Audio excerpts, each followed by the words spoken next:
Welcome to Tara Maa kitchen. আজকের recipe কুমড়োর তরকারি, টিফিনের কুমড়োর তরকারি।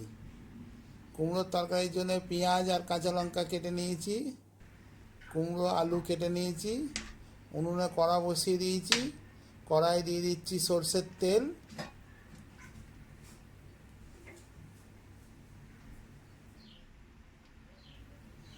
ফোড়নে দিচ্ছি তেজপাতা, কাঁচা লঙ্কা আর 5 ফোড়ন।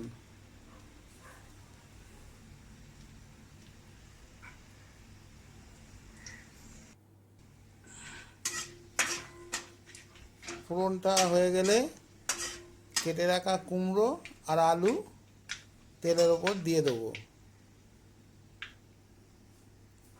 কেটে রাখা কুমড়ো আর আলু দিয়ে দিচ্ছি।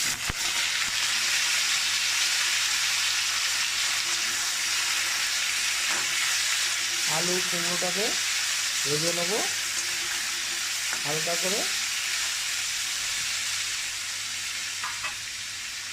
যেহেতু কুমড়োর তরকারি, আমি পেঁয়াজ প্রথমে দিইনি, এরপরে আমি পেঁয়াজ কাঁচা লঙ্কা দেবো। কেন পেঁয়াজটা আগে ভেজে নিলে কুমড়োর তরকারির স্বাদটা অন্যরকম হবে। কিন্তু আলু আর কুমড়োর পর যদি পেঁয়াজটা দেওয়া যায়, পেঁয়াজটা আধ ভাজা হবে, তরকারিটা খেতেও স্বাদ হবে।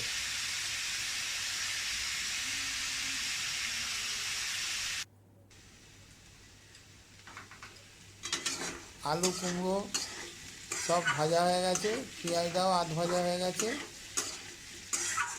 সবাই ছোলা দিয়ে করে, আমি আজকে ছোলা দেবো না, এমন একটা জিনিস দেবো,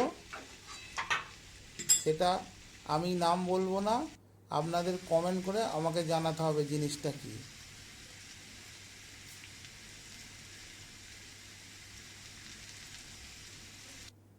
এই কড়াইটা দেখুন আমি ভিজিয়ে রেখেছিলাম, আমি নাম বলছি না, আপনারা কমেন্ট করে জানাবেন, তারপরে আমি বলবো কড়াইটা কী। এতটুকু বলতে পারি, কড়াইটা এত উপকারী জিনিস, কারো পেটে যদি পাথর হয়, এই কড়াইটা ভিজিয়ে জল খেলে তাহলে পাথরও গলিয়ে দেয়।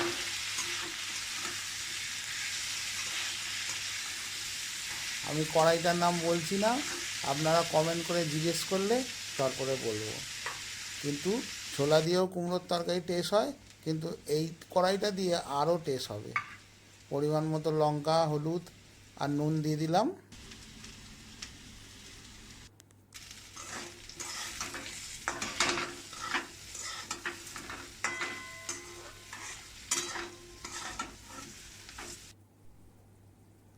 জল দিয়ে দিয়েছি, জল দিয়ে আমি তরকারিটাকে কষবো, হালকা করে জল দিয়েছি।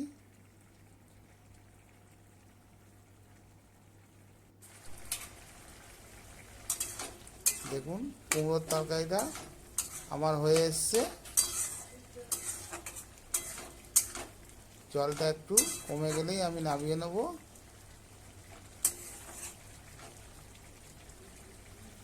আপনারা যদি মনে করেন যে স্বাদ মতো চিনি দেবেন, দিতে পারেন। আমাদের বাড়িতে কেউ খায় না চিনি, ওই জন্য আমি দিইনি। তরকারিটা আমার হয়ে গেছে, এবার আমি নামিয়ে নিচ্ছি।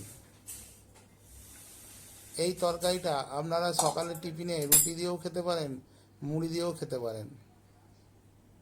রেসিপিটা যদি আমার ভালো লেগে থাকে, চ্যানেলটাকে অবশ্যই সাবস্ক্রাইব করে আমার পাশে থাকবেন। দেখা হচ্ছে আরও নিত্য নতুন কোনো ভিডিও নিয়ে। সবাই ভালো থাকুন, সুস্থ থাকুন। নমস্কার।